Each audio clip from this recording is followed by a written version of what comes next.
টলিউডের জনপ্রিয় অভিনেত্রী Srabanti চ্যাটার্জির reel life দারুণ কাটলেও সংসার জীবনে রয়েছে একরাশ হতাশা। দীর্ঘ টানাপোড়েন আর আইনি জটিলতার অবসান ঘটল অবশেষে। স্বামী রোশন সিং এর সঙ্গে বিবাহ বিচ্ছেদের মাধ্যমে তৃতীয়বারের মতো ভেঙে গেল এই অভিনেত্রীর সংসার।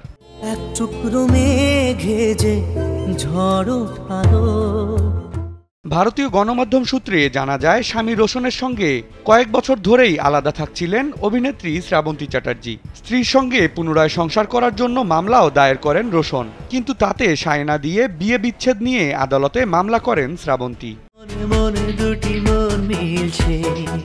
শুধু তাই নয়, 2021 সালে সেপ্টেম্বরে ভরণ পোষণ বাবদ অর্থ দাবি করেন এই অভিনেত্রী। এরপর এ মামলায় স্থগিতাদেশ দেন আদালত। সম্প্রতি সব জটিলতার অবসান ঘটিয়ে আইনিভাবে বিয়ে বিচ্ছেদে সিলমোহর দিলেন আদালত। বিবাহ বিচ্ছেদের তথ্য নিশ্চিত করে রোশন সিং বলেন, সবকিছু খুব শান্তিপূর্ণভাবে মিটেছে।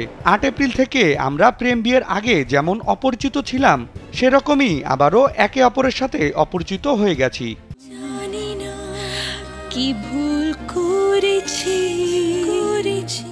ভারতীয় গণমাধ্যম সূত্রে জানা যায়, দীর্ঘদিন সাংসারিক টানাপোড়েনের পর গত সেপ্টেম্বরে পাকাপাকিভাবে বিচ্ছেদের পথে আবারও এক ধাপ এগিয়ে যান আলোচিত এই দম্পতি। গত 8 এপ্রিল এ মামলার শুনানির তারিখ ধার্য করেন আদালত। ততদিন উভয় পক্ষ বিষয়টি গোপন রাখেন।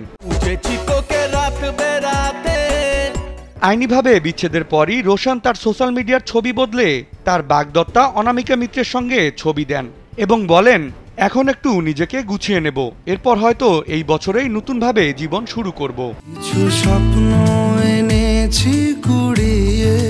2003 সালে পরিচালক রাজীব, তারপর মডেল কৃষ্ণান ভিরাজ এবং সবশেষ রোশন সিং এর সঙ্গে সংসার গড়েছিলেন শ্রাবন্তী। তবে কারোর সঙ্গেই সংসার জীবনে দীর্ঘস্থায়ী হতে পারেননি তিনি। প্রেম, বিয়ে এবং বিচ্ছেদ, জীবনের এই চক্কর যেন এক সিনেমার গল্প। সম্পর্কের শেষ মানেই নতুন সম্পর্কে পদার্পণের আভাস। এখন সময় বলবে সামনে কি অপেক্ষা করছে শ্রাবন্তীর জন্য।